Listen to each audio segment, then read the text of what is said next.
what we're going to make is the napkin ring. You can use embroidery or applique. We're going to do applique today. And you know already that you're going to need a piece of fabric 13.5 by 4.5. You need embroidery threads if you're going to do the embroidery, or a suitable design if we're going to do applique. Now, I have got a new design which is going to be part of the June patterns. Oh, I think, is it June? It might be July. I think it's July. I'm ahead of myself. And it's something I drew yesterday, and I've just miniaturised it for this particular. I'm going to put you on the overhead so you can see what I'm talking about. So I've miniaturised this onto my fabric, which is just sort of over here, and that's what I'm going to make this evening. But I'm going to make it 3D. I'm not going to stitch it straight down onto the napkin. So this is a part of a design that's going to be coming up shortly. And like I say, I hand drew all that yesterday. So I love dragonflies, and only because you can make them 3D. So it looks really lovely. So so if we go through. You can see that the first thing you would do if you're doing embroidery is to do the embroidery, because you need to have a flat surface in which to do the embroidery on. But because I'm going to do a 3D applique on this, I'm going to skip this bit. But if you're going to do some embroidery, do it now, okay? And then once you've done that, you're going to trim your fabric. Now, I've cut mine exactly to size. You might find if you're going to use a hoop for your embroidery is to cut a bigger piece and then cut it to size. Okay, so I've got that in there in case you need to do that. So then the next stage is to fold our fabric right sides together and stitch along the one side. So it's the long side, sorry. So it's literally just bringing those two edges together, and I'm going to stitch right along here to the middle, and I will leave a turning gap. You'll think, well, why do you? Because and it says here, you may not think you need to leave a gap, but please do so. So there's always reasons. It's when you go to write a pattern and then you go to test it out, and you think, oh no, that doesn't work, and then you have to sort of think, you do need to leave a turning gap even though your ends are open, and you need, I need to remember to include that in the instructions. So I'll just pop those there. I'll bring the beast up, which is down here. Here we go. One day I'm going to put my back out doing that. Let's move him over a bit. I won't bother with the camera for this part of the stitching because it's just a straight stitch. So if you remember, I'm going to stitch from here down to about here, leave a gap, and from here, those two sides, right sides together, down to here. So we'll do that now. Don't worry about 1/4 of an inch. Don't worry about a back stitch, because we're going to turn this in a second and stitch over it. But I will do a little back stitch where I'm going to turn it, only because it adds sort of that stitch security, if you like, when you turn through. So be generous with your gap. They're easy enough to stitch afterwards. You can hand stitch. So let me just switch my iron on. Ready? Yes, you can hand stitch. Or you can glue, it's entirely up to you. Let's put the beast down again, and we'll bring in my ironing mat. There we go. So what you're going to do now, I'll just check the comments just to see how we're getting on with comments. I've got 13 comments so far, so that's lovely. Thank you, everybody. I don't know about you, but I can never see comments. I don't know what I do wrong. Let's have a look if I can make this bigger.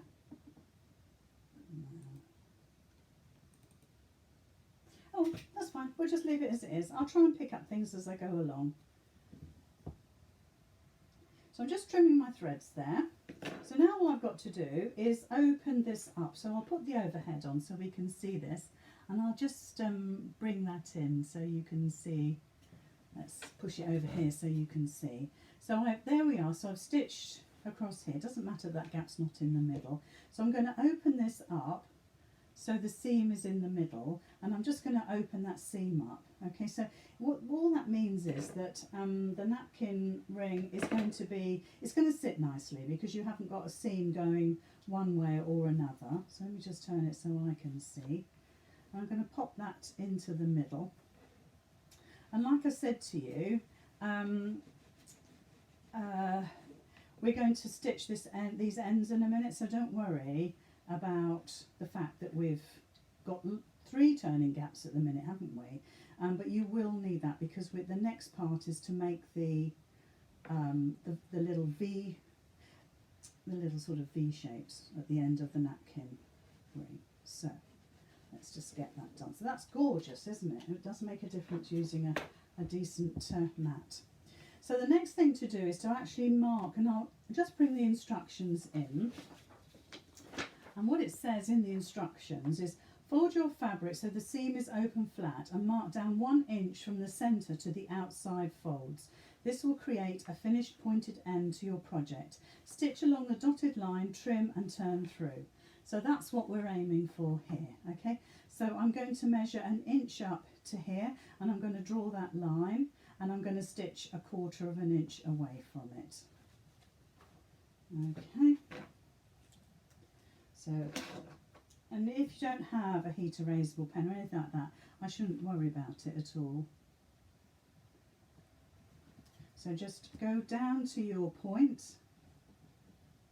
So you've got to think that if you stitched on that line, you're stitching onto a raw edge, aren't you? There's no substance there, and that's why I said you kind of go, so even though I've done 1 inch, I'm actually going to stitch here, okay, about 1/4 of an inch, but don't get too hung up about it.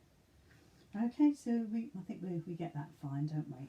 So if I go up the other end, use 1 inch, just come down to the point. My point is just a wee bit off centre. I think we're all right. And then all we're going to do is I'm going to stitch here. Okay.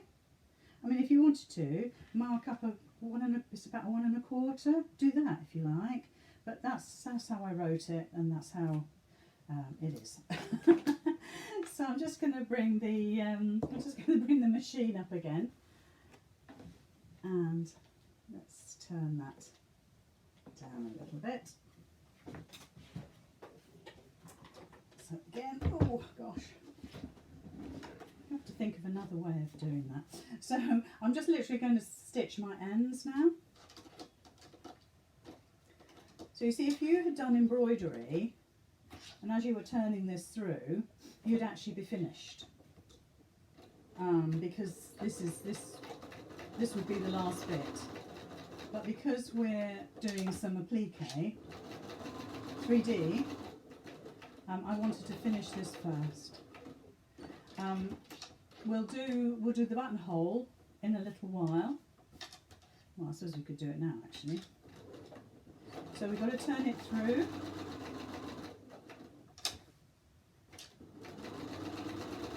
Now, if you had a wedding you've got to do a wedding for somebody this year, or a garden party or anything like that, these would be great because you can make something really personalised.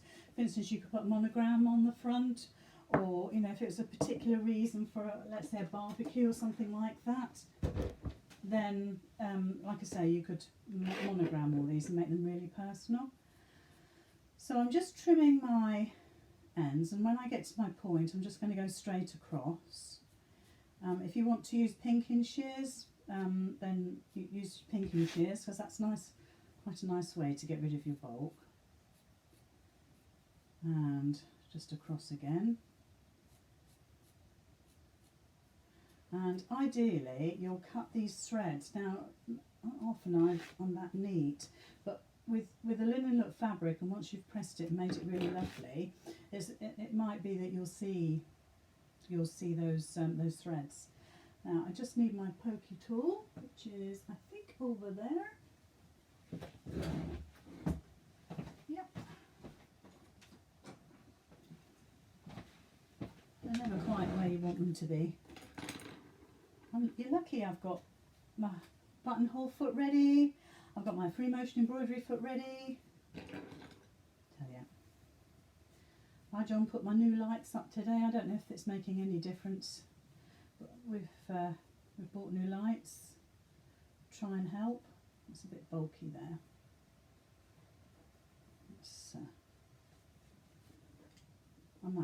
It might perhaps be better to get those points a little bit, not so much fabric, so I can perhaps do that later. Well, certainly I've got to do it before I do the buttonhole. I think that's okay. I think that's okay. And if you have a really nice pokey tool, do nurture it, because I don't know where I got these two from. They're absolutely super. There. So we need to give that a bit of a press. So I'm running out of space now. So I'll give it a bit of a press because it'll make it look really smart. So let's have a quick look on the... oh, I've got comments this side now. Oh, wow. Here we go. You like the rubbish beforehand, Tricia? You know you don't.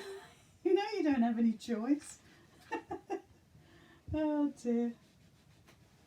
The twittering. So what's everybody been up to today? Write in the comments what you've been up to. And has anybody done anything exciting? I mean, every day can be exciting, can't it? We do all sorts of things. I took my mum to King's Lynn. She bought a new banana, and she was absolutely thrilled.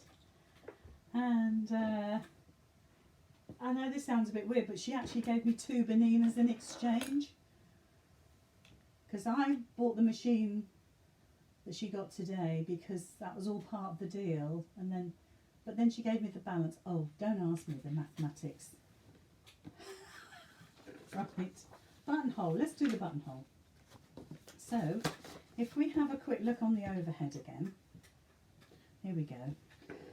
So it says, using your buttonhole foot, make a buttonhole on one end. Don't matter which end. This must be approximately 1.5 inches long and 2.5 inches from the centre point. Okay. Oh, not 1.5, 1.25. I don't think my foot goes up that big.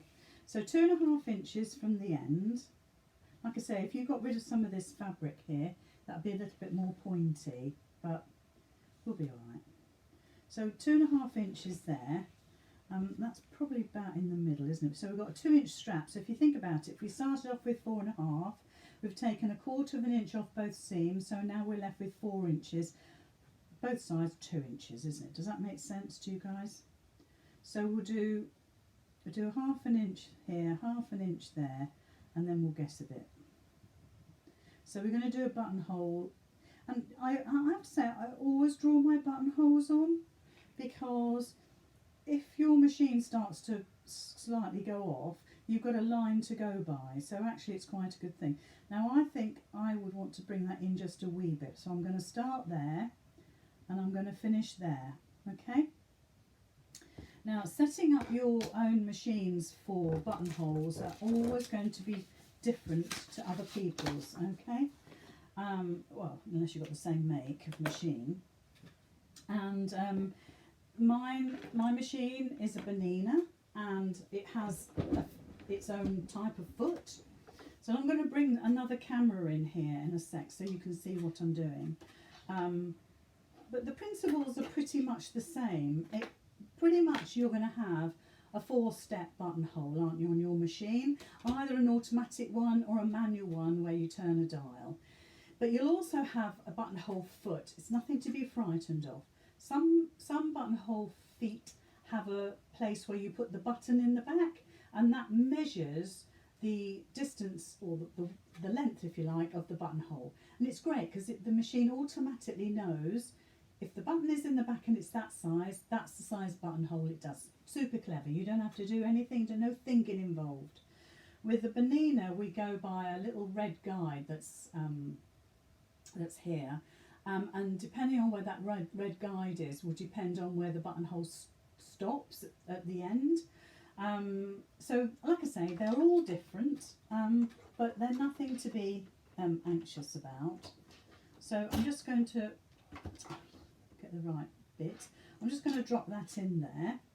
I'm going to bring this camera in, guys, so I'm going to have to lean over a bit and move things about. Hopefully it's going to work for us.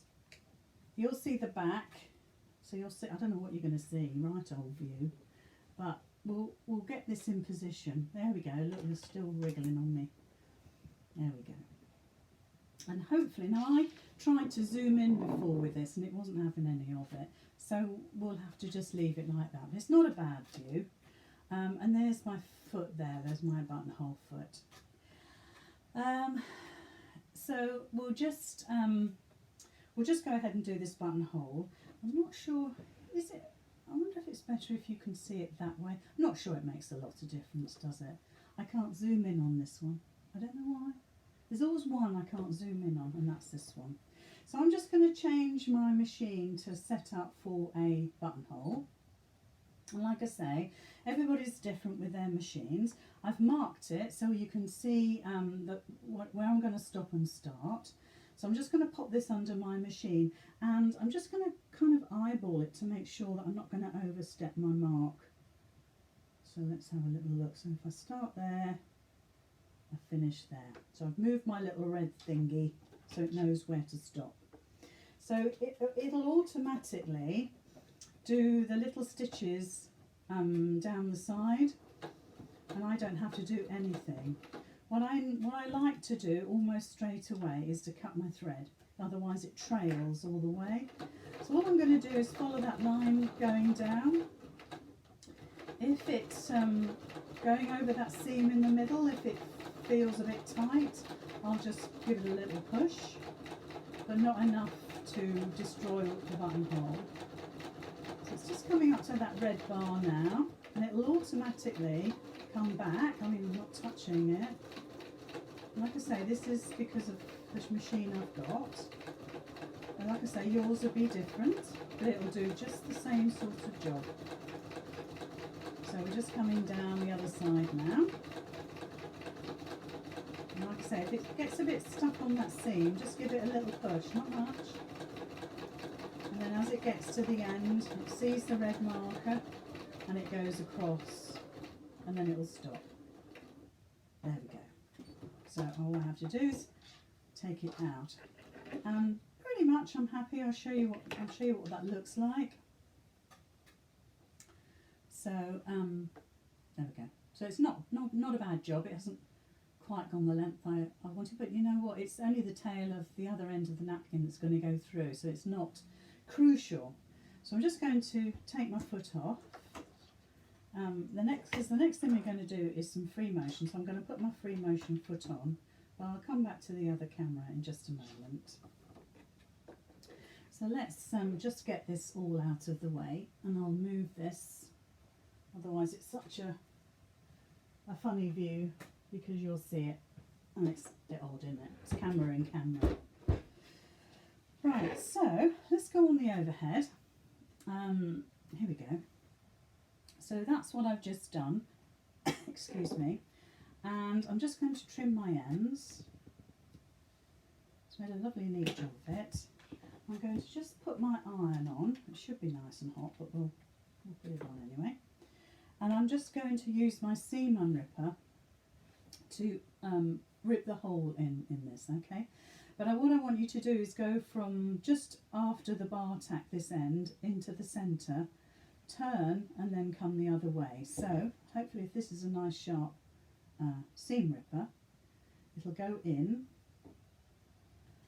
and we'll just follow the fabric along.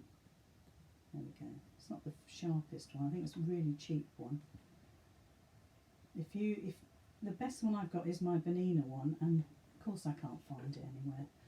So then come in from the other end, so just after that bar tack, As lots of people will put a pin at the end of their bar tacks, so this tool doesn't go, flying off the end.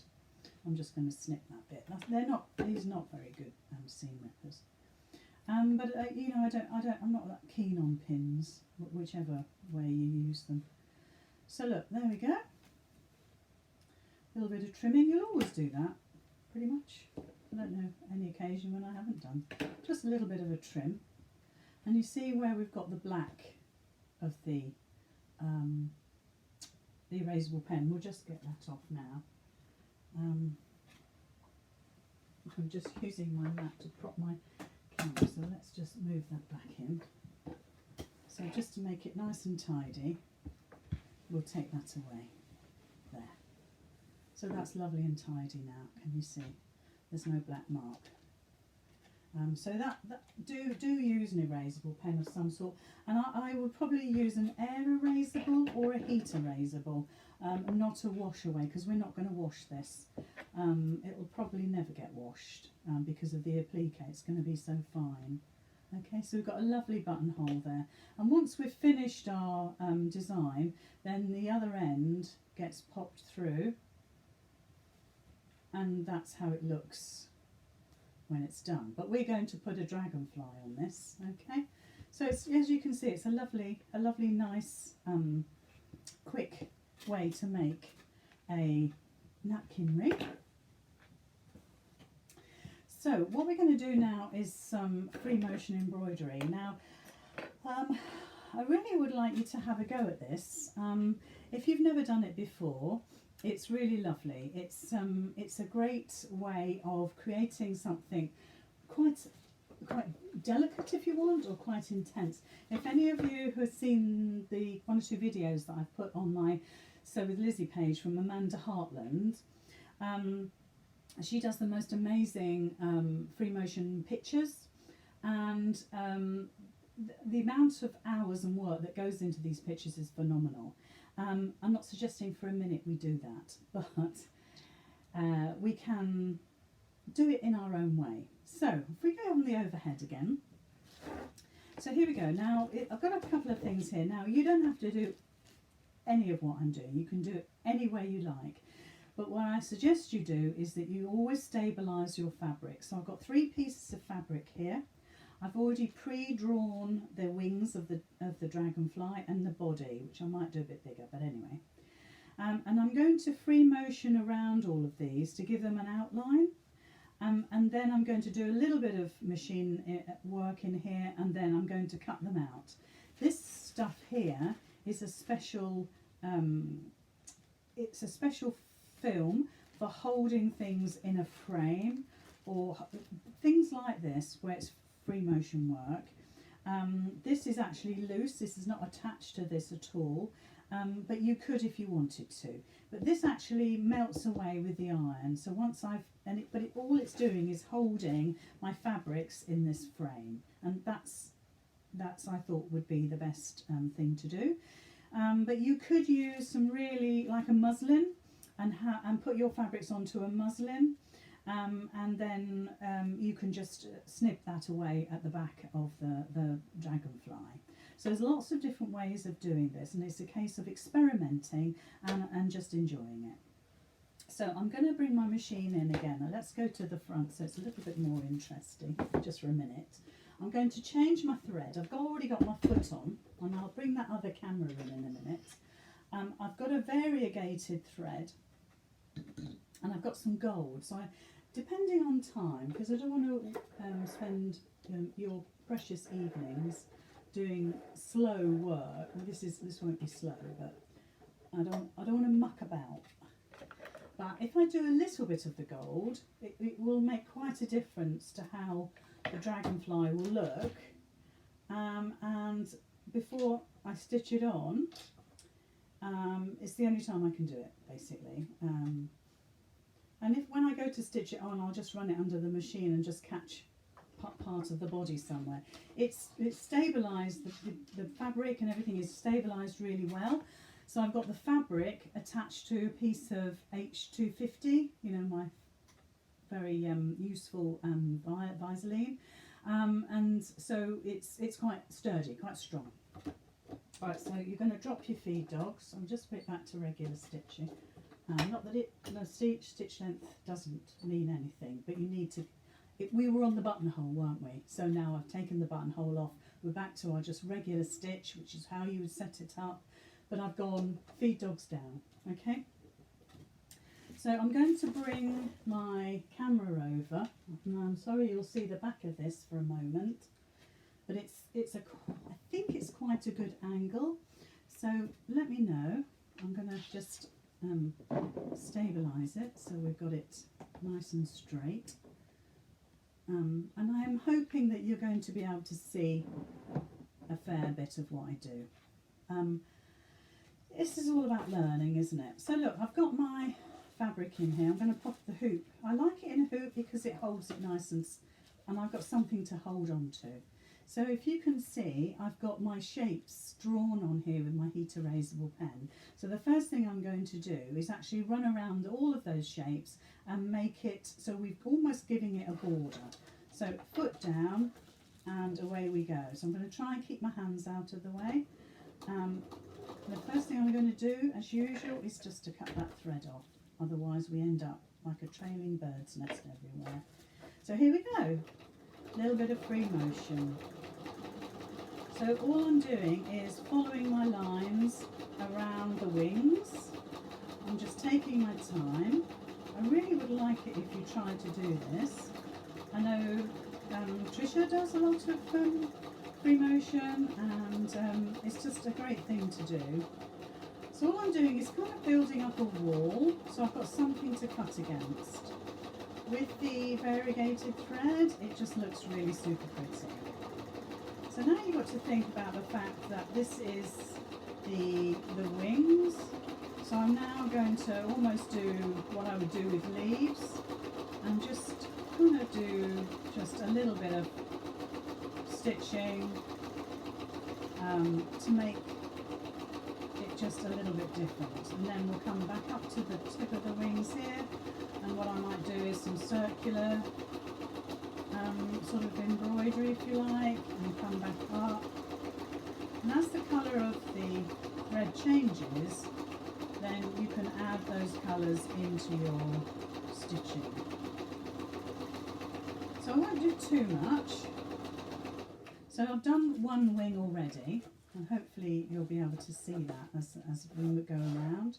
So now I'm going to do this wing here, and I'm not even going, all I'm going to do is jump across with my stitches, because we're going to cut these out. So I'm just going to jump across, and then I'm going to start again. Now, when this pattern comes out to you, I think it probably is July, 1st of July. Like I say, you're going to have a really big dragonfly. I'm not going to tell you what we're going to make, but it's super. So you've got a big dragonfly, and then I'm going to give you a medium one and a little one. So if you wanted to do a little bit of free motion, then you've got the different sizes. It would just be a case for you to actually copy those onto your fabric to actually do your free motion. So I've done my little swirly thing at the end there. So now all I'm going to do is the sort of the bits coming out from the centre of the wings. And just keep a gentle speed going. You don't want to go mad, but you just follow the lines of the design.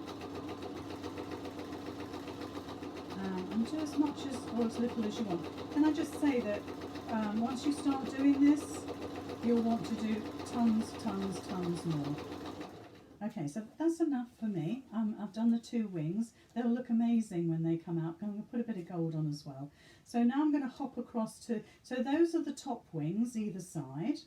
So now these are the bottom wings. You might not be able to see these, but these are the two bottom wings here. So let's just have a look, because I've frozen on my camera here, but hopefully we are still working okay.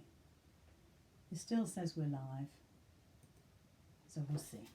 So all I'm going to do is do some jump stitches down to here. I'm literally just going to move my fabric across. I mean, these are enormous stitches, and I'll show you perhaps in a sec. So again, we're just going to go around the outside. And don't forget, I mean, I'm going anti-clockwise now. I think I was going clockwise before. Whichever way is comfortable, you might find one particular way best for you. And just have a little go. So I'm building my wall around the design, and what that means is I'll be able to cut this out when I'm done. So again, this is the under wing. So again, I'm going to give it some pattern, and some of this you'll see, some of you won't. I mean, it's just something to give it a little bit of texture, a little bit of interest. So I'm going to come down to the bottom of my wing. So we did circles on these ones. So we'll do it again. Shall we do circles again?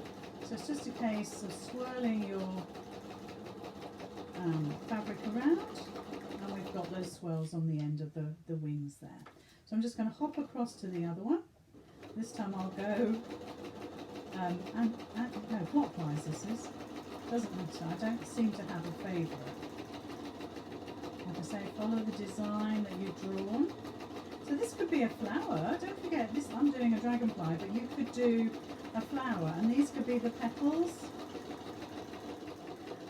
So just draw them onto your fabric. And to be honest, because you're going to stitch over the top, I wouldn't even worry if it was heat erasable. I would just, because you're going to stitch over it, so I shouldn't worry too much. So just follow those swirls back out and follow the line up, and then we'll put some further lines in here. It's a bit like the veins, isn't it? There we are. Probably could do tons more.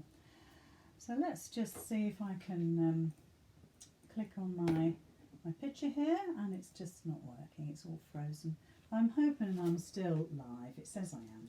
So now I need to do the body, which is right over here. You can't see it yet, it's down here. So I'm going to just do some stitches to hop along to get to there. So I'm just going to come off my wing and track across. I'm going to do it so it's comfortable for me. And the body of the dragonfly is quite thin, so I just want you to be careful, because when you cut him out, he's going to be quite a delicate little thing. I'm just going around the head. I've given him some sticky out eyes. I haven't made him a really super long tail, but there we go. So now I've got him drawn out with a stitch. I'm going to turn it. I'm going to come back on myself. I might do a fair bit of stitching on this, because it's the stitching that's going to hold all this fabric together. And try and keep your stitches fairly small and tidy with this, because like I say, he's a delicate thing. So again, just follow this around. What I might do is, you might give him some stripes. So I'm just going to literally follow the lines, going backwards and forwards. I'm making a kind of a ladder. So if I turn this around, oh, just got enough room. You might be able to see this. So I'm just going across, up, across, up, and just making, I don't know, just a different design really. And you can see that, well, you might not be able to see, but the colours of the threads are changing, which is lovely. And again, well, I'm just going to go around his head again. It's funny, when I get to his head, the thread seems to go blue, because I might have wanted a bit of a highlight there. So I need to turn my embroidery hoop and just come down. So look, that's the variegated thread done. Really happy with that. But I do want to change to gold, which is, so I'll do that now. So we'll just take this thread out and do the gold and see how we get on with that. And hopefully you'll be encouraged to do some free motion embroidery because it's such a lovely thing to do. Now if you're using any metallic threads, gosh, they're temperamental, and some machines love them, some machines hate them. This is a new thread that I was told was really, really good. It's from, I think the company is called Somac, S-O-M-A-C, and I bought one reel of gold and one reel of silver, and touch wood, the last time I used it, I can't remember what it was for now, but it loved it. It really loved it. So let's hope. So I've lowered my foot again, and I'm away. I'm going to put this gold on here, and we'll see how it works. Again, just snip your end off, otherwise you're trailing it all over the place. And we'll just give some highlights to this work, and hopefully it won't snap. If it snaps, I'll try again. If it snaps for the second time, I'll not bother. Okay, because it's all down to the fabric you use and the speed of your machine and all of those things. But at the moment, it's loving it. Now that's really unusual. So it's decided to unroll itself off my machine. Ideally, you're going to have this on a big, like an embroidery unit where it stands nice and free. So there's a little bit done. So I'm going to hop over to this other wing here. So again, I'm just doing nice big stitches to take it across. And I'm going to concentrate on the swirly whirly bits on the end, because if anything, that's where I'd probably want it. Again, I'm just going to go that around the outline and round again, just to give it a little bit of dimension. Might be really brave and come up one of these veins. I didn't do it on the other, but that's okay. So I'm jumping across now to the other wings, and I'm just going to go around, take my time, put some gold in those swirly whirly bits, back up to the top. And some of this you'll see, some of it you won't. And just take your time with this. Like I say, machines are very temperamental with metallic threads, really, seriously. And so many people have recommended certain ones. I've tried them, and my machine is like, no. And mine is a very, very expensive machine because I use it for my work, so it needs to be a good machine, but it just does not like any sort of metallic thread. So there we go. So loving it today. How happy am I? So we've got the body, so I think we need to have a little bit of glitter on the body. So I'm just going to jump across, nice big stitches, take your time. If you pull this too quick, you'll break your needle, so just go with the machine. So let's give him a nice zigzaggy gold stitched body. And of course you could put more gold into him. Let's do his head, around his head. You fill that in if you want to. Shall we do that? Yeah, let's do it. So you're just colouring basically.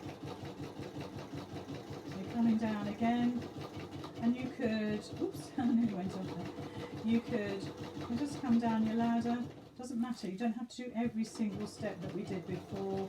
This is a bit like a glitter pen where you're just adding a little bit of highlight. And I think what we'll do is we'll give him a gold tail.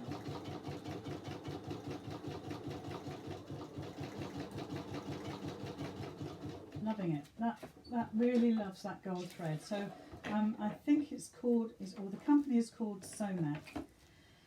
So let's get rid of that there, and we'll get the beast out the way.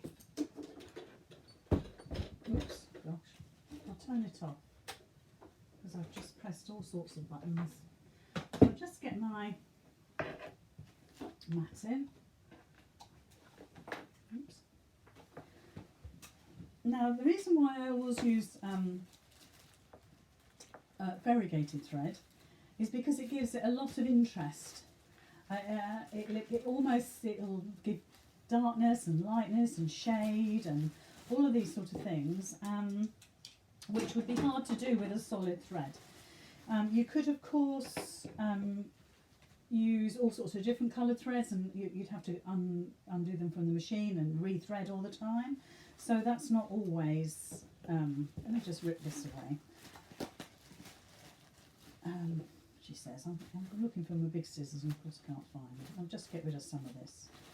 Because although it melts with the machine, you know, there's no point having great swathes of it. And this is something, this stuff, I'll put the name in the comments afterwards what it is. I haven't got it. I think it's over there. I haven't got it handy, so I'll get that and I'll tell you what this is. I'll put it in the comments. But I saw it today and I thought, oh, I'll give that a little go. But I don't think you need your iron on too hot. And I think that just melts it away. Yeah, it does as well. Gosh, that's brilliant. I think what I'll do though is I'm going to cut my, look at that, it's just melting it. Oh my gosh, let me do the overhead so you can see. Can you see? It's starting to melt it. So literally all of this is coming off the back. And you know the only reason why I had that on there was to put the fabric in the hoop. Okay, and that's the only reason it was there. Look at that, it's all gone. Oh, I'm very, very happy with that. Plus we've got the H250 on the back of my fabric, so that's got stability as well. Now obviously there's lots of loose threads, because if you remember I cut the top threads, but I certainly didn't cut the bottom threads, so at some point they will get cut off. But there's all my embroidery. Okay, so the body, the two upper wings, the two lower wings. So all I've got to do now is cut these out. And like I said to you before, we made a little bridge, or sorry, a little brick wall, didn't we, around all of these. So if we now cut these out, try not to cut your stitches, but if you did 2 or 3 rows, it wouldn't matter at all. So we'll just cut around our wings. So what this means is that you've got a 3D wing now, which is nice and strong because we've stabilised it. Got the H250 on the back, and the fact that you've done quite a few rows. I mean, if I wasn't doing this with you guys now, I would do a lot more embroidery. Okay, I'll be doing a lot more stitching and building up the gold, because the gold obviously is working beautifully, which is so unusual, I have to say. So there we go. So I've got the 2 wings there. Oh, oh no, that's right. I'm thinking, oh, did I do that right? So those are the 2 lower wings. So now all we've got to do is just roughly cut this out. That was good. That stabilised, wasn't it? I'll tell you. Yeah, I'll have to write it in the comments because I'm not going to leave you. I'll finish doing this. So again, you're just cutting out. And if you've got any tips or techniques that you would like to share, then please, you know, speak. Please tell us, because then we can all learn. It's not just me waffling on. So look, there's the upper wing, there's the lower wing. Okay, can you see we're getting together now, aren't we? It's coming together. And to be honest, I haven't done this before. In as much that I haven't had a practice run because I've been to King's Lynn today. And do you see the pictures of the flowers that I got from Mum's garden? Well, she gave them to me. I didn't steal them. See if we can get that in a bit further. Can you see? So I just cut the body. You don't need to see me cutting that. So yeah, so Mum gave me some peonies out of the garden, and I love peonies. In fact, I have to say, and it's a bit controversial, but I love them more than roses. And I know roses are, you know, people's favourite, but you know, they're just absolutely delicious. So pretty. Right, so I'm just cutting the head of the dragonfly, and I'm happy. So there he is. Oops, let's bring him down a bit. Okay. So we're going to have him as a bit of, there we are. What do you reckon? He's not bad, is he? For a little bit of a dummy run. And so what I'm going to do now, I'll just show you. So I'm going to place him on the napkin. There we go, just to get it so it's in the middle. And I'm going to stitch all this in place, okay? So the body's going to go over the top. But these are going to be, so I'm going to catch those down. Oops. Like this. Don't forget you could glue this if you wanted. And then I'm going to pop that over the top. And that'll be the napkin ring. Okay, so I'm gonna just do that now. I'm going to just trim his head a little bit because he looks a little bit weird. I don't know what he looks like, but he looks a bit weird. So I'm going to do one bit at a time, and that way we'll get it all in the right place. So the body goes on last, I think. He looks all right, doesn't he? I quite like him. I think the old girl did quite a good job there, meaning me. So, so let's bring the machine in. So you don't need to have the camera there, do you? Because you'll be able to see. You know what I'm going to do. I'm just going to stitch these wings down. So even though the napkin ring is only 2 inches wide, that dragonfly is obviously a lot bigger than 2 inches. But that doesn't matter, does it? Because the idea is that it's 3D, it's got dimension, it's dramatic, and in this particular instance, it doesn't have to be the same size as the napkin ring. It can be that little bit bigger, a bit more dramatic. So let's put our regular foot back on. We're all set up to go. So let's bring all our bits and bobs in. Still quite impressed with that stabiliser. It's good, isn't it? So the first thing I'm going to do is the bottom part of the wings. So I ought to find roughly where the middle is. I know I haven't stitched the back of this yet, but when I go to stitch these wings down, that's going to catch the middle of that. So I'll only need to do a little bit either side, and to be perfectly honest, I'll probably glue it. So let's do this, and here. I think that'll be okay. And all I'm going to do is just catch it. So a couple of stitches forward, a couple of stitches back, and literally that's it. Oh, put my feed dogs up. Okay, that's all I'm going to do. Then I'm going to put the other wing in. This is the bottom wing, and hope that that's going to look okay. I mean, before you do all of this, you could, like I say, you could glue it all in place, just to make sure. But I'm doing this so we can get this done. So the 2 wings, bottom wings, are in place. I think you probably might be able to see that.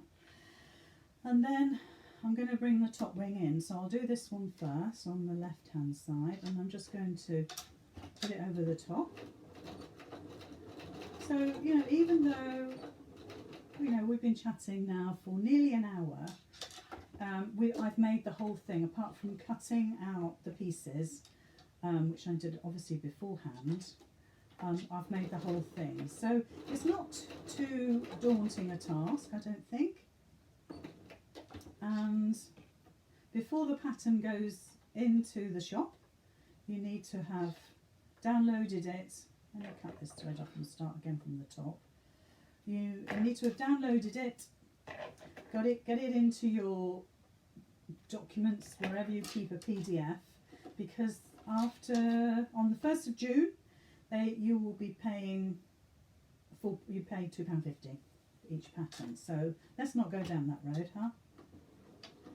So now I'm just doing a little tiny back stitch. I didn't really want this to be seen, and of course you could do a little bit of free motion over the top just to secure it, but or you could use the gold so it's not so obvious. But honestly, I can't see that. I don't know if his head is a bit proud. I think the head should have come down a little bit. So I might alter that when I do a photograph for the website. There we go. He's not too bad. So let's get the machine out of the way. Whoops. So let's go on the overhead. So you can see, I think his head should be down here a little bit more, okay? But what you've got is the 3D effect of the wings, and I think they look really cute.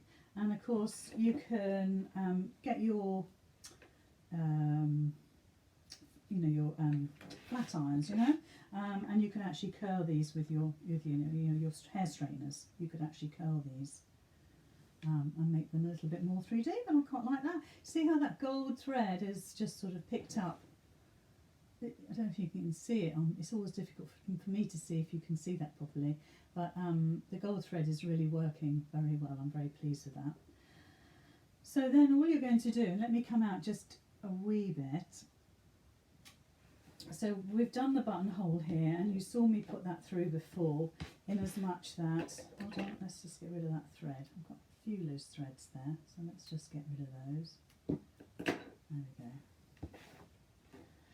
So all you're going to do is push the tail through the buttonhole and pull it through, so they're both equal. Get your dragonfly or your hand embroidery in the middle, and there we have it.